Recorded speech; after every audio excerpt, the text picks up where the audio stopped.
Assalamualaikum. Waalaikumsalam. Sehat Kak Anggun? Alhamdulillah sehat Mbak Ida. Mbak Ida ya dipanggilnya ya? Kak Ida aja, Kak Ida. Oh Kak Ida Oke, ya. ha-ha. Oke Kak Baik. Anggun. Eh, Boleh nih Kak Anggun sharing sedikit tentang aktivitasnya belakangan ini tuh apa sih Kak Anggun? Masya Allah. Nanti saya juga akan sedikit menjelaskan tentang saya ya. Ya. Kalian share screen aja. Oke. Sudah bisa izin untuk share Oke. screen. Udah. Terima kasih. Oke, saya ingin menyapa dulu ya. Sebelumnya, Assalamualaikum warahmatullahi wabarakatuh. Rekan-rekan mahasiswa dari Ad-Dakwah Benar. USU. Yes. Benar ya, Ad-Dakwah USU. Apa kabar semuanya? Baik, alhamdulillah. Alhamdulillah ya. Senang sekali saya merasa terhormat bisa membersamai teman-teman untuk belajar bersama seputar Al-Quran, karena saya juga masih belajar ya di sini. Jadi nanti ini akan saya banyak sharing dari hasil pengalaman saya dan juga hasil belajar saya. Teman-teman, rekan-rekan mahasiswa, saya ingin memulai dengan doa dulu ya kita. Alhamdulillah, nahmaduhu wa nastaghfiruhu wa na'udzubillahi min anfusina wa min sayyiati a'malina. Man yahdihillahu fala mudilla lahu wa man yudlil fala hadiyalah. Asyhadu an la ilaha illallah wa asyhadu anna Muhammadan abduhu wa rasuluhu la nabiyya ba'da. Jadi Kak Ida sempat nanya ya, aktivitas saya apa aja gitu ya. Alhamdulillah, saya sekarang seorang ibu rumah tangga ya, membersamai suami di Indramayu karena memang suami saya kerja proyek engineer, jadi harus standby kalau misalnya diajak kemana-mana pindah-pindah proyek gitu ya. Jadi ya kerjaannya membersamai suami dan juga membersamai anak untuk mendidik anak di rumah, insya Allah home education ya. Nah, saya juga passionate di dunia pendidikan gitu. Nanti rencananya juga mau mendidik anak di rumah. Anak-anak saya sekarang sudah 2 orang, putri, dua-duanya perempuan. Yang satu umur 4 tahun dan yang kedua alhamdulillah usia 2 tahun. Ya, ini tadi juga sempat di-mention ya oleh Kak Ida gitu. Saya berkarya bersama teman-teman di Brightas Indonesia, sebuah platform untuk para muslimah. Sebenarnya khusus untuk muslimah kalau platformnya saya garap bersama teman-teman sekarang untuk belajar seputar pernikahan, rumah tanggaan, dan juga pengembangan diri. Saya juga seorang planning dan journaling practitioner, senang banget sama hal-hal yang berdunia desain thinking, kemudian planning, project management itu saya suka. Dan Instagramnya tadi juga sudah sebutnya Ibu Peradaban, karena memang ini adalah doa semoga bisa menjadi Ibu Peradaban yang kita sama-sama bismillah mencetak generasi peradaban kejayaan Islam ke depannya ya, insya Allah. Semangat pemuda peradaban. Itu perkenalan singkat dari saya. Bismillah, saya mulai ya. Ini.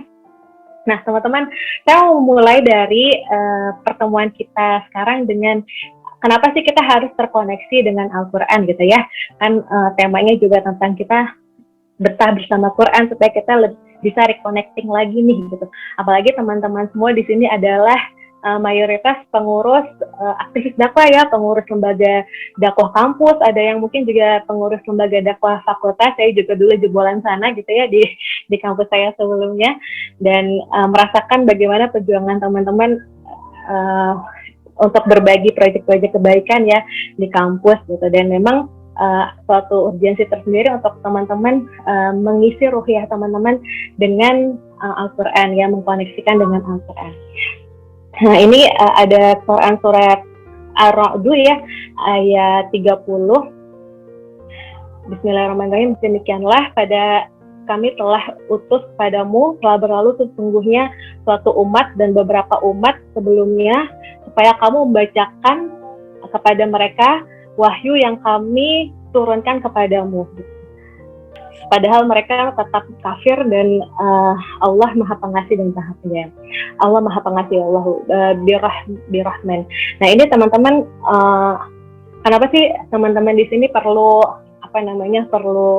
reconnecting lagi dengan Al-Quran, karena memang di sini juga ya di Quran surat Ar-Ra'd ayat 30-nya sebagai reminder buat kita semua bahwa dari sebelum Rasul diutus pun gitu ya, telah ada umat, telah hadir rasul-rasul lain yang juga membawa kitab gitu, dan para rasul yang juga menyampaikan risalah. Yang menariknya teman-teman, kalau misalnya kita bicara tentang ayat ini, di ayat tersebut tadi kita menemukan bahwa tugasnya Rasul adalah untuk membacakan Al-Quran kepada umatnya ya. Di situ disebutkan baca, diksinya digunakan adalah utlu ya. Jadi ya di sini ya teman-teman lihat ya, ini saya menggunakan terjemahan perkata gitu ya. Di sini disebutkan litatlu ya, litatlu, supaya kamu bacakan. Nah, tapi ternyata kalau kita melihat bagaimana pola interaksi kita bersama Al-Quran, ternyata itu ada level-levelnya gitu ya. Bahkan kata membaca sendiri gitu ya, di Indonesia kalau misalnya baca itu kan ya baca semua, kita tahu cuma baca gitu. Tapi kalau di dalam Al-Quran ternyata ada pemilihan diksi yang berbeda gitu. Terkadang Allah menggunakan kata ikro gitu untuk membaca, dan terkadang menggunakan kata utlu ya. Ikro dan utlu. Nah teman-teman kalau misalnya pernah mendengar kajian dari Ustadz Adi Hidayat, mungkin pernah tahu ya perbedaannya. Mungkin ada di sini yang pernah tahu perbedaannya. Boleh open mic, apa bedanya ikro dan utlu dan tilawah ya? Ya. Kalau ikro itu baca aja, setahu saya Kak. Tapi kalau utlu itu membaca dan memahami. Ya, betul. Jadi kenapa istilahnya tilawatil Quran, bukan qiraatul Quran? Karena iya, betul. Kita lebih mendalami. Nah, iya betul. Jadi ternyata kalau misalnya dilihat Al-Quran itu selalu menggunakan diksi-diksi yang sesuai dengan konteksnya gitu. Saya senang banget itu belajar diksi-diksi yang Allah pilihkan untuk kata-kata di Al-Quran itu nggak sembarangan. Itu salah satu mujizat ya, salah satu mujizat. Misalnya kayak kata perempuan pun ada 3 diksi dalam Al-Quran, dan ketika Allah menggunakan diksi tersebut maka konteksnya pun akan berbeda tergantung ayatnya kayak gitu. Jadi termasuk juga kata tilawah ini, kata tilawah dan kata ikro ini gitu. Jadi ini juga termasuk yang perlu kita pahami bahwa ada perbedaan level nih antara kiroah dan juga tilawah gitu ya. Eva menjelaskan bahwa kalau kiroah itu kita membaca gitu ya, tapi kita tidak disertai dengan memaknai artinya gitu ya. Jadi membaca punya kewajiban untuk membaca secara tartil gitu ya, sesuai dengan makhrijul huruf, sesuai dengan tajwid gitu ya. Ini level interaksi yang pertama. Tapi ketika tadi disebutkan ayat untuk konteks yang berdakwah gitu ya, ketika kita konteksnya untuk membacakan umat gitu ya terkait Al-Quran ini pemilihan diksi yang digunakan adalah utlu, tilawah gitu, membacakan yang benar-benar sampai objek dakwah kita ini paham apa yang kita bacakan gitu ya. Jadi tilawah itu adalah ketika kita misalnya membaca Al-Quran dan kita juga termasuk juga membaca terjemahannya gitu. Jadi kalau teman-teman ini selama Ramadan ini punya target tilawah 1 juz, wah itu keren banget. Berarti teman-teman punya target tilawah membaca Al-Quran, qiraah, termasuk juga membaca terjemahannya 1 juz per hari gitu ya. Dan saya juga baru tahu ketika mendengar kajian Ustadz Adi Hidayat ini gitu. Saya kira dulu tilawah itu adalah yang membaca, sedangkan ketika kita mau memahami terjemahannya itu disebut dengan tadabur gitu ya. Berarti ini beda gitu. Nah sekarang tadabur sendiri kira-kira apa ya teman-teman? Bedanya tadabur dengan tilawah. Jadi di sana sebenarnya saya udah buat bagannya ya. Kalau tadabur itu kita merefleksikan gitu ya, merefleksikan apa yang kita baca. Jadi ini salah satu proses yang akan kita lakukan ketika kita tilawah gitu. Jadi kita merefleksikan ke dalam diri kita. Ayat itu seperti berbicara kepada kita dan juga bahkan seperti menjadi reminder buat diri kita gitu. Jadi tadabur tuh konteksnya sampai ke sedip itu, sedalam itu. Nah teman-teman ternyata ada lagi nih level yang selanjutnya gitu ya terkait interaksi kita terhadap Al-Quran ini, yaitu tahfiz. Tahfiz ini ternyata bukan hanya menghafal saja, tapi kita juga menjaga. Artinya ketika kita punya kewajiban untuk menjaga itu, berarti kita juga menjadi Quran yang berjalan. ayat-ayat yang kita bacakan itu ayat-ayat yang memang kita pahami maknanya dan juga kita mengimplementasikan ke dalam kehidupan sehari-hari ya. Gitu. Jadi teman-teman ternyata makna tahfiz gitu ya. Hafizul Quran itu atau hafiz Quran itu maknanya memang sampai sedalam itu gitu ya. Teman-teman punya amanah gitu ya, punya tanggung jawab ketika sudah menghafalkan, teman-teman juga perlu untuk mengaplikasikannya ke dalam kehidupan sehari-hari. Gitu. Ya, jadi ini dalilnya ya tadi ya yang syafa'ah itu Quran surat Al-Alaq kita semua tahu ya, itu Quran ayat pertama yang turun ya, yang turun yang diwahyukan kepada Rasulullah Shallallahu Alaihi Wasallam, ayat pertama dan bunyinya Iqra bismi rabbikal ladzi khalaq. Kemudian yang kedua adalah kalau tilawah itu dalilnya Quran surat Al-Ankabut ya ayat 45. Surat ke-29 ya ayat 45. Kemudian kalau untuk yang tahfiznya memeliharanya itu Quran surat Al-Maidah ayat 48. Nah, jadi Allah yang telah kurang lebih ya terjemahannya, Allah yang telah menjaga Al-Quran gitu, memelihara Al-Quran sampai nanti akhir umat ya, hampir di tafsirannya seperti itu sampai nanti akhir zaman, Allah yang nanti akan memelihara Al-Quran melalui para hafiz-hafiz Al-Quran. Nah pertanyaannya, ternyata teman-teman ada nih dua hal lagi yang sering kita pakai terkait interaksi Al-Quran ini, tapi kita kadang-kadang pakainya sama-sama aja gitu, dia lagi kok kayaknya sama ya, ini terminologinya kenapa sama ya, padahal sebenarnya kalau ketika Allah menggunakan diksi yang berbeda, maka itu maknanya juga akan berbeda, konteksnya akan beda. Jadi dua hal lagi itu taklim dan juga tadarus ya. Kalau taklim itu kurang lebih kita mengilmui secara mendalam gitu ya, sampai kita menjadi ulama yang benar-benar memahami konteks Al-Quran tersebut. Dan kalau tadarus itu kita seperti sakofah yang mempelajari secara meluas gitu. Jadi kita nggak benar-benar ayat diperhatiin kayak Ustaz Adi Hidayat gitu ya, tapi kita kita paham, kemudian kita tambah lagi ilmunya, jadi cenderung meluas. Itu tadarus. Nah taklim dan tadarus ini biasanya didampingi oleh guru ya. Bahkan kalau interaksi yang tiga tadi kita bisa sendiri gitu ya.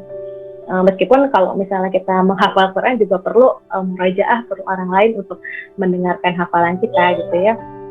Kalau memang yang khusus untuk dua interaksi ini, dia memang perlu seorang guru gitu. Jadi tadarus dan taklim bedanya seperti itu. Nah dan biasanya ini dilakukan bareng-bareng. Gitu. Taklim dilakukan bersama-sama gitu, nggak dalam konteks sendirian tapi bersama-sama gitu. Makanya kalau misalnya kita sering mendengar tadarus Quran gitu ya, kalau di Indonesia tadarus Quran itu seperti artinya tuh kita mau membaca Al-Quran bareng-bareng gitu, gantian bergilir gitu ya. Padahal sebenarnya tadarus Quran itu konteksnya adalah kita benar-benar membaca dan sama-sama kita mengkaji isinya gitu, mempelajari isinya, didampingi oleh guru tadi. Dan ini adalah beberapa level interaksi kita terhadap Al-Quran. Dan level ini ya teman-teman, tadi kan saya sebutkan level ya, ada level 1, level 2, level 3 gitu ya. Level ini bukan tahapan yang kita harus lalui seperti halnya kita lagi di sekolah gitu. Oke, berarti Kak Anggun kita qiraah dulu baru boleh tilawah gitu. Setelah tilawah udah beres baru boleh tahfiz, enggak ya, bukan seperti itu ya. Maknanya bukan berarti kita kerjakan level 1 dulu baru bisa naik level 2, baru bisa naik level 3, bukan. Makna pelevelan di sini artinya adalah semakin interaksi yang semakin mendekatkan kita kepada Allah gitu. Jadi ketika kita qiraah gitu ya, itu pahalanya sama dengan 1 ayat sama dengan 10 pahala gitu ya, 10 kali lipat gitu. Nah ketika tilawah mentadaburi kontennya gitu ya, maknanya itu akan lebih lagi, interaksi kita lebih deep lagi gitu. Dan ketika kita menghafal dan juga sekaligus menjaganya, itu akan lebih deep lagi, lebih erat lagi ikatannya. Jadi level di sini artinya bukan level tahapan yang harus kita lakukan gitu. Oh berarti kalau misalnya kita belum tilawah, belum paham terjemahannya, kita nggak boleh langsung menghafal dong Kak Anggun, enggak ya, bukan kayak gitu ya. Ini maksudnya adalah tadi kedekatan kita semakin mendekat kepada Al-Quran itu dilihat dari level-level ini ya. Seperti ini. Ini intro buat teman-teman semua. Nah, sekarang kita masuk ke Quran Journal-nya. Quran Journal, ini tadabur Al-Quran dengan metode Quran Journal. Tadi kan disebutkan juga judulnya cara asik tadabur. Karena teman-teman mungkin ngerasakan selama ini baru sampai tahap kita kiroah bahkan ya, gitu. Jadi para aktivis dakwah ini jangan minder kalau misalnya teman-teman belum pernah tahsin gitu ya. Aduh, saya belum pernah tahsin sama sekali gitu. Kemudian malu, tapi saya udah pegang jabatan nih gitu ya. Yaudah saya langsung hafalin Quran aja, jangan ya. Tapi tetap adabnya itu tetap harus diperbaiki dari yang pertama dulu gitu ya. Perbaiki tahsinnya, karena mungkin teman-teman yang menghafal Quran kalau misal lewat lembaga yang formal gitu, itu akan merasakan bahwa nggak boleh biasanya langsung sampai ke menghafal kalau belum dibenahi tahsinnya, nanti bisa berantakan gitu ya. Jadi teman-teman jangan malu. Terus kemudian juga PR juga buat kita semua nih sama-sama tadi ya. Kita sudah usia berapa nih kurang lebih teman-teman rekan-rekan mahasiswa di sini? Kurang lebih 20 ya? 20 tahunan ya. 20 tahun sampai 23 tahun lah. 22 tahun ini kira-kira sampai usia kita yang 20 tahun ini sudah pernah belum mengkhatamkan terjemahan ya, minimal terjemahan. Nah, ini juga PR buat teman-teman semua gitu. Dan juga jadi catatan paling tidak gitu ya, sehari 1 halaman aja dikelarin gitu, karena jangan sampai kita levelnya di kiroah aja terus, tapi harus tetap mengupayakan diri supaya kita juga paham apa yang kita baca gitu ya. Termasuk juga nanti teman-teman punya PR juga untuk menghafalkannya gitu ya. Nah, kalau Quran Journal itu sendiri seperti apa Kak Anggun? Oke, bismillahirrahmanirrahim. Saya sebenarnya mau ini dulu nih, mau mengawali Quran Journal ini dengan kisah ya. Jadi teman-teman, ini kisah Abdullah bin Abbas. Abdullah bin Abbas itu adalah sahabat yang menjadi rujukan terkait Al-Quran oleh sahabat-sahabat lain. Jadi kalau misalnya ditanya tentang kandungan Quran gitu ya, interaksi terhadap Al-Quran, kedekatannya itu yang paling dijadikan referensi adalah Abdullah bin Abbas gitu ya, ahli Quran gitu ya. Makanya para sahabat kan punya spesifikasi masing-masing tuh. Ada yang misalnya ilmu faraid gitu ya, ilmu terkait apa tuh faraid, waris ya, tentang waris gitu, itu yang spesifiknya adalah Zaid bin Harisah gitu. Kemudian misalnya ilmu terkait kodi, terkait perhakiman, nah itu Ali bin Abu Thalib ya kan. Kemudian ada ilmu macam-macam gitu, Utsman dengan berdagangnya gitu ya, Abdurrahman bin Auf juga sama dengan bisnisnya gitu. Nah, Abdullah bin Abbas ini adalah ahli Al-Quran, sang pemuncak ilmu. Jadi level tertingginya gitu ya di kalangan para sahabat yang spesifikasinya paling tinggi terkait pemahaman terhadap Al-Quran ini. Nah, menariknya ada suatu kisah yang membuat saya cukup merinding ya. Gitu. Kalau kita mau menjadi generasi Qurani dan bahkan nanti ke depan juga mencetak generasi Qurani buat nanti teman-teman ketika sudah menikah, berkeluarga, ingin mencetak generasi Qurani juga, maka perlu banyak mencontoh dari Abdullah bin Abbas ini. Cara Abdullah bin Abbas belajar. Ya, coba kita lihat. Ini ada suatu hadis yang saya baca hadisnya aja merinding ya. Ini keren banget gitu hadisnya. Saya bacakan ya. Rasulullah SAW bersabda gitu ya. Nak gitu ya, nih nak ke Abdullah bin Abbas, aku ajarkan kepadamu beberapa untai kalimat. Jagalah Allah, niscaya Dia akan menjagamu. Jagalah Allah, niscaya kau dapati Dia di hadapanmu. Jika engkau hendak meminta, mintalah kepada Allah. Dan jika engkau hendak memohon pertolongan, mohonlah kepada Allah. Ketahuilah, seandainya seluruh umat bersatu untuk memberimu suatu keuntungan, maka hal itu tidak akan kamu peroleh selain dari apa yang telah Allah tetapkan kepadamu. Dan andai pun mereka bersatu untuk melakukan sesuatu yang membahayakanmu, maka hal itu tidak akan membahayakanmu kecuali atas apa yang telah Allah tetapkan untuk dirimu. Pena-pena telah diangkat dan lembaran-lembaran telah kering. Dalam banget ya ini nasihatnya Rasulullah kepada Abdullah bin Abbas. Jadi menasihati bahwa walaupun satu umat gitu ya punya makar untuk menjatuhkan kamu gitu ya, maka itu tidak akan sedikit pun menjatuhkanmu kecuali Allah telah mengizinkan gitu ya, kecuali Allah telah mentakdirkannya untukmu. Dan juga sebaliknya gitu ya, tidak akan memberikan keuntungan kecuali Allah telah mentakdirkannya padamu. Nah teman-teman, yang menarik dari sini ya rekan-rekan mahasiswa semua, ini disampaikan oleh Rasulullah ketika Rasulullah sedang memboncengi Abdullah bin Abbas di kuda gitu ya, di keledai, antara keledai dan kuda gitu fisiknya. Apa ya namanya ya itu ya, pokoknya adalah hewan yang antara keledai dan kuda gitu. Jadi sedang memboncengi, makanya teman-teman nih kalau misalnya lagi boncengin adiknya gitu ya, terus atau sepupu gitu nganterin sepupu sekolah gitu, atau nganterin sepupu kemana gitu ya, anak-anak manfaatkanlah waktu itu untuk juga mendakwahi adiknya, mendakwahi tadi sepupunya gitu ya yang masih kecil gitu ya, dinasehati. Dan bahkan itu tadi menariknya itu, ini usia Abdullah bin Abbas ketika dibonceng oleh Rasulullah dan Rasulullah menyampaikan nasihat ini dengan bahasa yang segini dalamnya gitu ya, dengan bahasa yang segini ibaratnya ini tinggi gitu, segini tingginya. Ini usia Abdullah bin Abbas itu sekitar 8-13 tahun. Ya, kebayang nggak? 8-13 tahun. 8-13 tahun itu kalau sekarang sepantaran anak umur berapa ya? Usia sekolah SD ya, kelas 3 ya, kelas 3 sampai kelas 6 ya nggak? 8-13 tahun ya, belum SMP kan itu ya kayaknya ya. Nah kebayang nggak teman-teman, ini anak SD kalau zaman sekarang diajak ngomong kayak gini nyambung nggak ya kira-kira? Misalnya adik kita, Dek, jagalah Allah maka Allah akan menjagamu. Gimana cara Allah menjaga saya?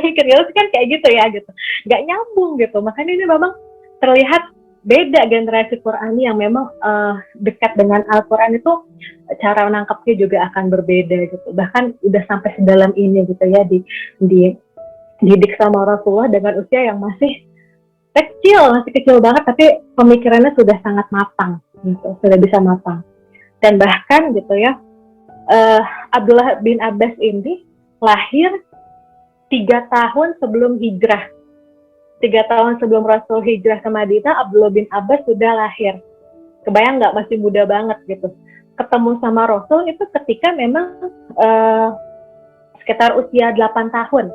Karena ayahnya itu Abbas bin Abdul Muthalib. Jadi ini ternyata sepupunya Rasul ya, Abdullah bin Abbas ini.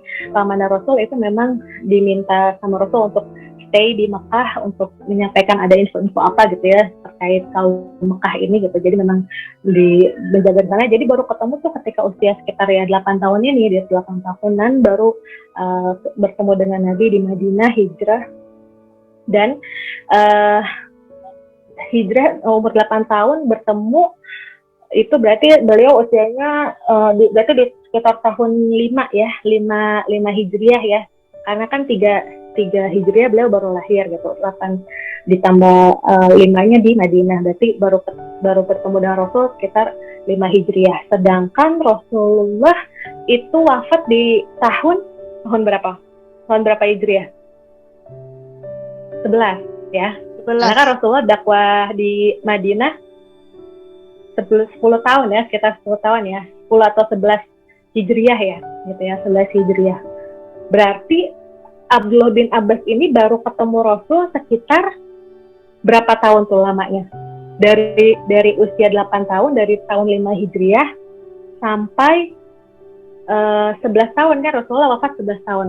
11 kurang 5 kurang lebih 6 tahun bersama dengan Rasul. Jadi beliau belajar sama Rasul gitu, sekolahnya tuh cuma 6 tahun. Tapi 6 tahun sekolah hasilnya udah bisa sekaliber itu gitu. Ketika Rasul wafat, ketika Umar bin Khattab menjadi khalifah gitu, beliau yang dijadikan rujukan untuk terkait Al-Quran ini. Ya, kalau misalnya ingin menanyakan tentang Al-Quran, beliau. Padahal sekolahnya ibaratnya sama Rasul dan tanda kutip ya, sekolahnya itu cuma 6 tahun gitu ya. Kita sekolah udah sampai berapa tahun sekarang?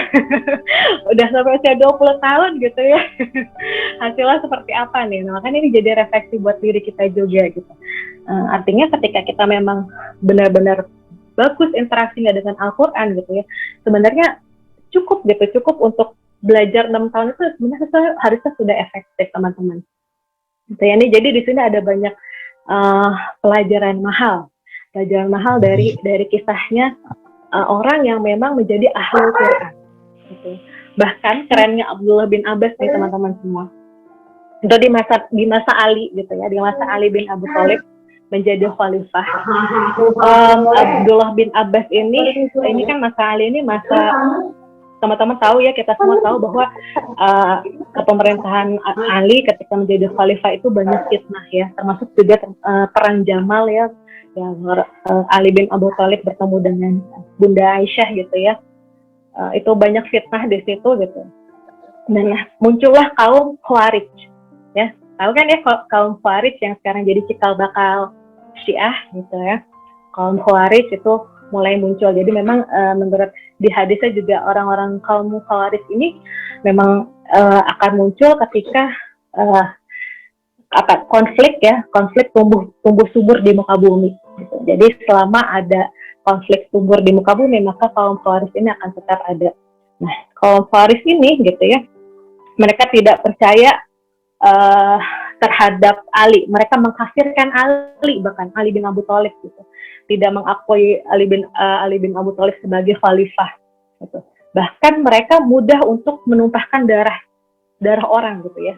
Jadi bagi mereka ya, sekarang juga ada ya pemahaman kayak gitu ya, darah muslim juga halal ketika dia misalnya tidak sesuai dengan kriteria yang mereka canangkan gitu. Jadi gampang aja untuk membunuh. Nah, zaman sekarang juga ada ya pergerakan seperti itu, masih tumbuh subur sekarang. Karena ya kita lihat gitu ya, perselisihan tumbuh subur di muka bumi, maka Khawarij ini akan tetap ada. Nah, hebatnya gitu ya, suatu ketika ada momen yang para kaum Khawarij ini kumpul di satu tempat. Itu ada sekitar 6.000 orang Khawarij di situ gitu, lagi kumpul ya, mereka sedang mengadakan suatu perkumpulan gitu.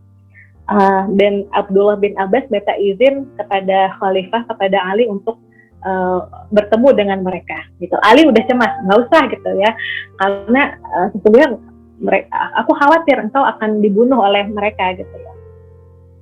Nggak apa-apa, sesungguhnya saya adalah orang yang baik gitu ya. Jadi kurang lebih seperti itu, nanti redaksional teman-teman bisa cari sendiri ya kata-kata detailnya. Kurang lebih Abdullah bin Abbas itu meyakinkan Ali bahwa nggak apa-apa, saya sesungguhnya orang yang baik, lagi dipercaya gitu ya. Ini juga jadi concern buat teman-teman semua gitu ya. Ketika berdakwah ternyata bukan hanya kita memahami kontennya aja, memahami Al-Qurannya aja misalnya ya, tapi juga perlu akhlak gitu. Perlu akhlak, perlu track record yang juga baik, sehingga orang percaya gitu ya. Abdullah bin Abbas ini punya track record yang baik gitu, yang ibaratnya tidak pernah ada musuh lah dengan kaum Khawarij ini gitu. Ya, kemudian datanglah tuh ya Abdullah bin Abbas menemui mereka gitu. Dan teman-teman perlu diketahui bahwa kaum Khawarij ini justru orang-orang yang dideskripsikan juga ya di hadis itu akan ada orang-orang yang benar-benar terlihat ahlul ibadah gitu. Ahlul ibadah, ada tanda bekas sujudnya gitu ya. Mereka ketika ngobrol itu maunya ketika berdebat dan berdiskusi itu harus membawa Al-Quran, nggak boleh menggunakan logika. Bahkan kalau menggunakan logika itu nggak masuk buat mereka gitu ya. Jadi harus menggunakan dalil gitu. Mereka tuh sebenarnya orangnya seperti itu gitu ya. Jadi yang bisa mendakwahi orang-orang seperti mereka ya orang-orang yang levelnya juga Al-Qurannya harus tingkat tinggi ya. Dan Abdullah bin Abbas inilah yang memang yang pantas, karena puncak ilmu Quran ya di zaman generasi sahabat itu ya memang Abdullah bin Abbas. Datanglah gitu ya, nanti teman-teman bisa cari kisahnya, ini seru banget. Mereka Abdullah bin Abbas datang, kemudian menawarkan, menanyakan gitu, kenapa engkau mengkafirkan Ali gitu, kalian mengkafirkan Ali. Kemudian kaum Khawarij ini menjawab bahwa ada 3 hal yang membuat ia mengkafirkan Ali dan tidak mempercayai Ali sebagai khalifah. Dan 3 hal ini, Abdullah bin Abbas bilang, kalau saya bisa menjawab 3 hal ini, apakah kalian akan taubat gitu, akan taubat dan akan membaiat Ali gitu. Nah, kita lihat nanti gitu ya. Biasa mereka kan kayak gitu kan. Akhirnya dijawab dah tuh tiga pertanyaan itu, dan itu dijawab dengan sangat cerdas. Jadi teman-teman nanti bisa cari sendiri, saya nggak akan bahas detail sendiri karena ini akan membedah banyak hal terkait ayat-ayat juga gitu ya. Jadi nggak sempat waktunya, nanti silakan cari sendiri. Tapi di endingnya kerennya tuh ya, dari 6.000 setelah selesai diskusi itu ya, berdiskusi di kelompok itu, sekumpulan itu, 2.000 orang taubat dari 6.000. Masya Allah ya, segitu hebatnya gitu Abdullah bin Abbas gitu, bisa membuat orang-orang ini juga hijrah.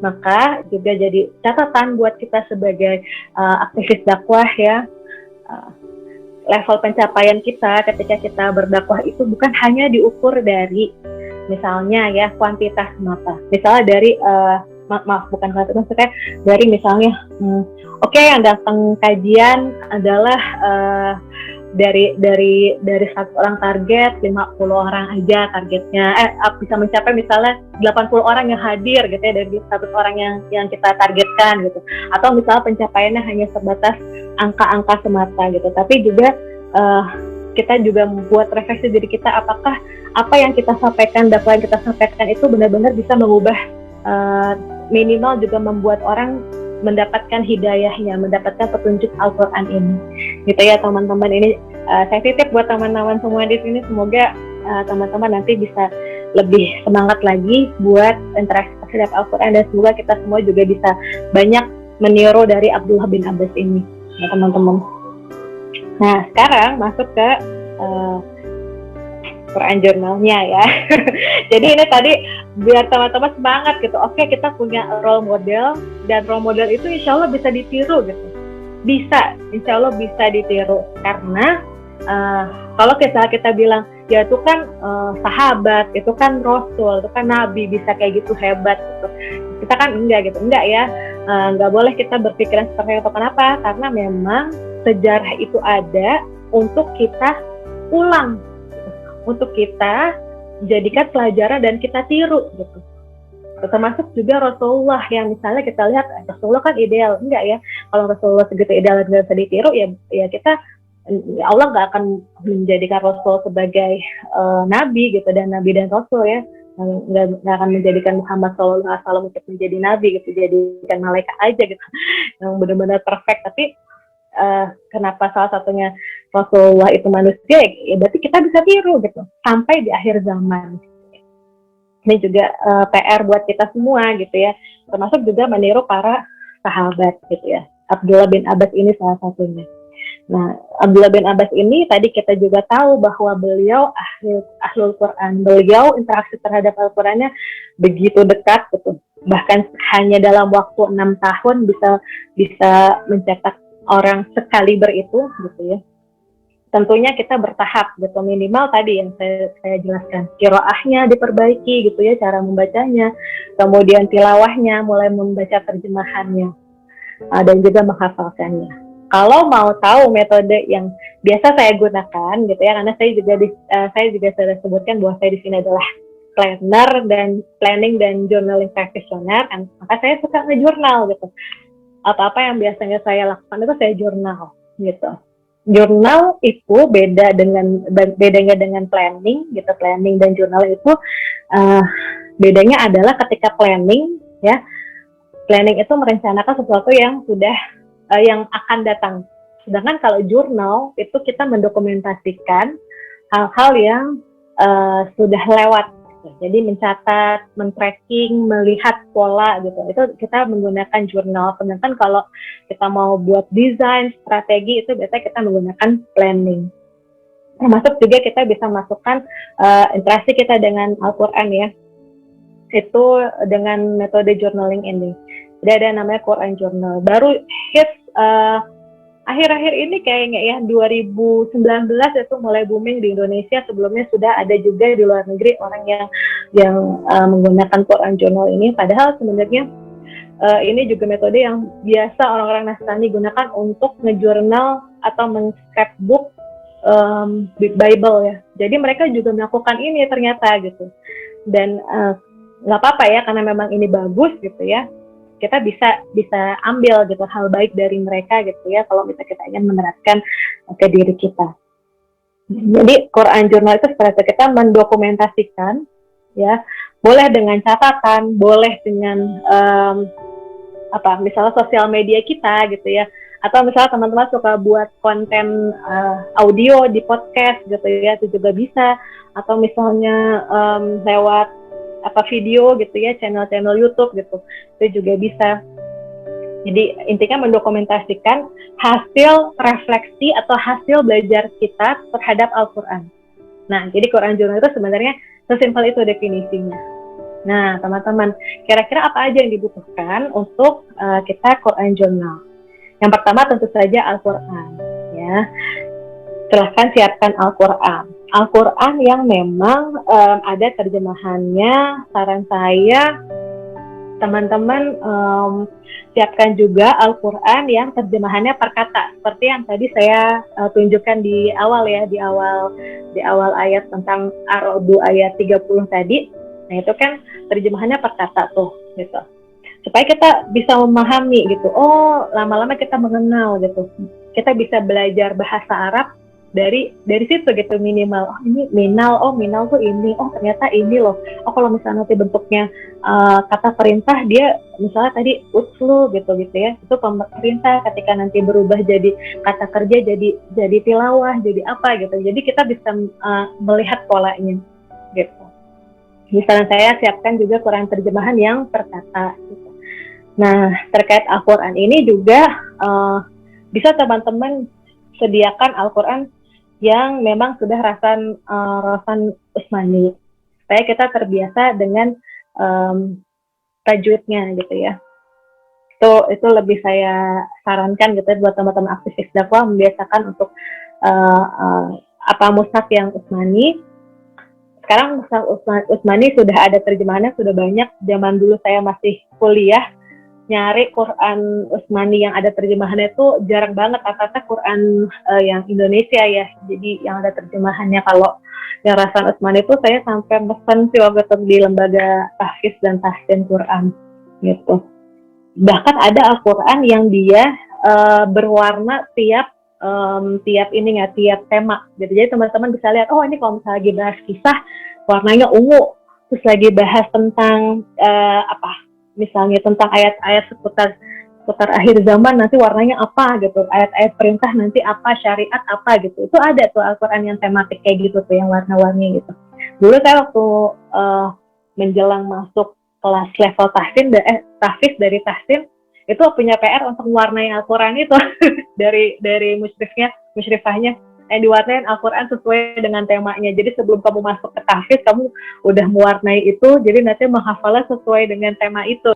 Bisa juga jadi tambahan buat teman-teman kalau mau coba gitu ya. Jadi menghafalnya sesuai dengan tema, karena terkadang satu halaman itu kan temanya beda-beda ya.